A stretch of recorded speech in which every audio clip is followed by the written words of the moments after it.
I've been involved in the criminal justice system in one form or another since I was a juvenile. I've been on some form of supervision, probation or parole since I was 14 years old. From the KBIA newsroom in Columbia, I'm Rebecca Smith. Mataka Askari lives in Colombia with his family, working as a certified peer specialist for those dealing with substance use disorders, and is actively trying to use his experiences to help others. Those experiences include spending 23 and a half years in prison. He's now been out of prison for approximately 18 months. In this special from Missouri Health Talks in the KBIA newsroom, Mataka reflects on his childhood and his personal growth during those many years in prison. So I grew up in St. Louis, Missouri. I came up in a community that was primarily impoverished, and there was drug activity and violence.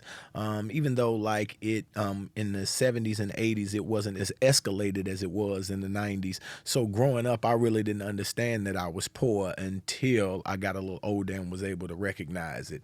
And so by me having influences around me that offered an immediate reprieve to the poverty in the form of crime, naturally, instead of just working, waiting, when you need something right now, right, the last thing you're thinking about is, let me go fill out this job application so that I can work a couple of weeks and then the check come. You have situations when you're impoverished that need immediate addressing: bills, food, clothing. And so a lot of times when people don't have the resources and they don't have the time to be able to fill out applications and wait for jobs, they take advantage of whatever opportunities are in the community. Crime, whether it's robbery, whether it's stealing, whether it's selling drugs, or whatever it is that they need to do in order to make ends meet.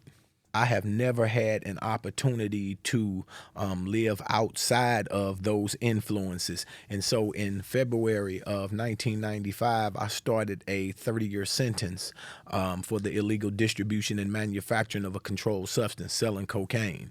The thing is, in the 90s, when the drug epidemic hit the inner city communities, it was a criminal justice issue. Now that the opioids and methamphetamines are starting to impact other areas, it's a mental health issue. So they need to go back and start applying today's understanding, retroactivate the understanding, and start to free some of those guys who struggle with substance use disorder and who still are in prison and languish in jails across America for the things that people are getting treatment for today.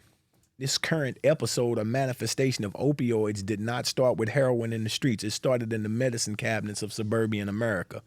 That's where it started, from doctors prescribing opiates and children reaching in the medicine cabinets recreationally and then starting to develop a dependency on it.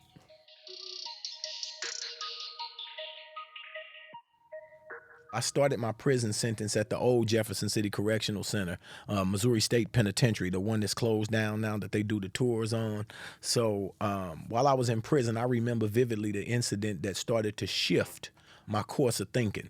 And so they don't have doors, they had bars. And I was on the top walk, they called it 8 walk, and the bottom walk, the first floor, is called the flag. So imagine there are open cells, 4 tiers up, with men screaming and hollering all night. So naturally, being in a situation that I didn't want to be in, I had relied on my traditional coping mechanisms, which was drugs and alcohol, right? So while I was there, me and my cellie was smoking a little weed, drinking some homemade wine, and I'm listening, and I'm hearing these guys screaming and hollering and laughing and playing. And these guys have been locked up 10, 15, 20 years. And I said to myself, do I want to be like that 20 years from now? And I didn't.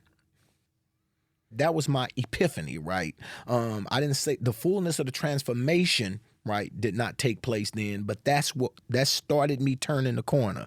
And so once I started turning the corner, naturally I start asking questions. And a guy introduced me to the autobiography of Malcolm X. It changed my life forever. So here was a guy like me in the streets, hustling, using drugs and alcohol as coping mechanisms, right? Went to prison and started to learn some stuff that counteracted those things that he had been conditioned to believe. And so he freed himself from imprisoning ideologies that stopped him from realizing his potential. And I identified with that.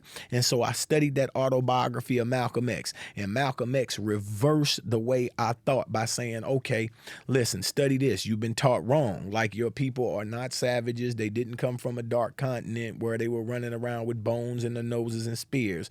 When we study the history, you can look at the four West African empires of Mali, Ghana, Songhay, Kanem, Bornu. You can look at certain Kemetic or Egyptian societies, and you can see, right, how your people have contributed things to society, and you come from that lineage. So their greatness is genetically stored in you. And when I started to understand that, and I started to study, it empowered me with information. And it was through that power that I found the strength to redefine myself and overcome some of the things that had prevented me from being the best me. So I became like a bibliophile. Like, I studied those books. I mean, studied. And so I used to go out and we call it the cipher, the circle. And we used to talk about the information, right, that we studied to make sure we had clear understandings, to metaphorize it, to make sure we understood it properly. It was through those building experiences, right, that I also was able to develop an understanding that further empowered me. And I understood, right, that if this helped me, it would help another person. And so I use this example all the time. If I was a marine biologist and you brought me a fish, right, that was dead, and you say, I don't know what happened to this fish. I dissect the fish, I see the fish died, but I really cannot accurately understand what it died for. And you continue to bring me fish from this area, sooner or later I'm gonna have to test the water that the fish swimming in. The environment. And I understood that a lot of my friends who I grew up with were all in this same situation. The toxicity of the environment, the poverty breeds despair. Despair breeds criminality. And so poverty, the unhealthy images that we have internalized, a lot of people, especially young black men, do not want to accept the fact that there is this sense of self-worth that is based on concepts and ideas that have been set up by other people, and we strive to meet that. And anytime we fail to meet that, it impacts how we feel and think about ourselves. This plays into our self-esteem, and it starts to erect these barriers of I can't. And if you don't believe that you're capable of something, you can't even utilize your internal resources to summon the inspiration to try to tackle a thing. And so a lot of people are really defeated before they have an opportunity to try. You can find this and more from Mataka at kbia.org. Our music is by Benjamin Banger, and this piece was reported and produced by me. From the KBIA newsroom in Columbia, I'm Rebecca Smith.